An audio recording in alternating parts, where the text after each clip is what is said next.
सवाल प्रदेश की जनता की तरफ से है। मध्य प्रदेश में सरकारी अधिकारियों की के पास अकूत संपत्ति की बार बार बात आती है सामने। मैं ये सवाल इसलिए पूछ रहा हूं, सौरभ शर्मा का भी इंसिडेंट हुआ और देखिए, हमारी सरकार है और यशस्वी प्रधानमंत्री नरेंद्र मोदी जी की सरकार है। कहीं भी किसी प्रकार की कहीं भी ऐसी अनियमितता पाई जाएगी, हमारी सरकार बेखौफ साफ साफ कार्रवाई करती जाएगी। वो कितना ही बड़ा आदमी हो, हम छोड़ने वाले नहीं है, किसी को नहीं छोड़ने वाले। तो सौरभ शर्मा और मैं किसी के पर्टिकुलर किसी में आने के बजाय एक शब्द में बताना चाहूंगा कि मैं अपनी सरकार के गठन के बाद ऐसी किसी भी गतिविधि को हमने पसंद नहीं किया है और हम लगातार हर एक गड़बड़ी पे निगाह रखते हुए उसका समाधान भी खोज रहे हैं। आप ध्यान दीजिएगा, हमने सबसे पहले आरटीओ के टोल बैरियर खत्म किए थे, जहां पे बड़े पैमाने पे आरोप लगते थे, और इसी प्रकार से टोल बैरियर के बाद में भी जो जो लगेगा हम लगातार कार्रवाई करते जाएंगे। एक विपक्ष बार बार अंबेडकर के मुद्दे पर बीजेपी को घेर रहा है। जो गृह मंत्री अमित शाह का बयान था, उसके बाद वो एससी एसटी के मुद्दे पर भी घेरता रहता है। आप क्या कहना चाहते हैं उस विषय के ऊपर? क्या आपको लगता है कि बीजेपी को बैकफुट पर डालने का प्रयास है?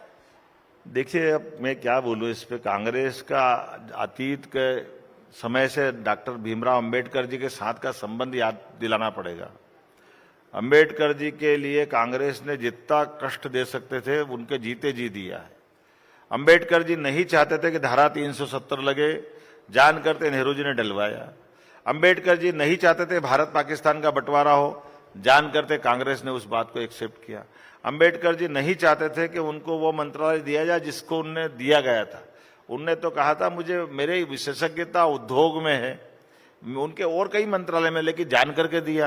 अंबेडकर जी चुनाव लड़ने जाते तो कांग्रेस के सारे और सबसे बड़े नेता नेहरू जी उनको चुनाव में हराने जाते, उनको लोकसभा नहीं पहुंचने दिया।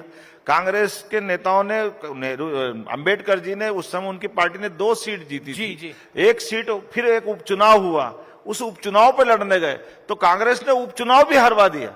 कांग्रेस ने उनको जीते जी उनको जो एक बार चुनाव में जिसने हराया उसको पद्म विभूषण दिया कांग्रेस ने।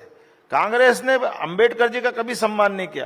कांग्रेस ने जीते जी कभी उनको भारत रत्न दिया। कांग्रेस ने, नेहरू जी ने स्वयं को भारत रत्न ले लिया, इंदिरा गांधी जी ने स्वयं ने ले लिया, उनके परिवार में राजीव गांधी जी ने ले लिया। लेकिन अंबेडकर जी के लिए अगर मौका पड़ा, मुझे गर्व है, वो हमारी प्रधानमंत्री माननीय नरेंद्र मोदी जी ने दिया है। मुझे इस बात का गर्व है। जी।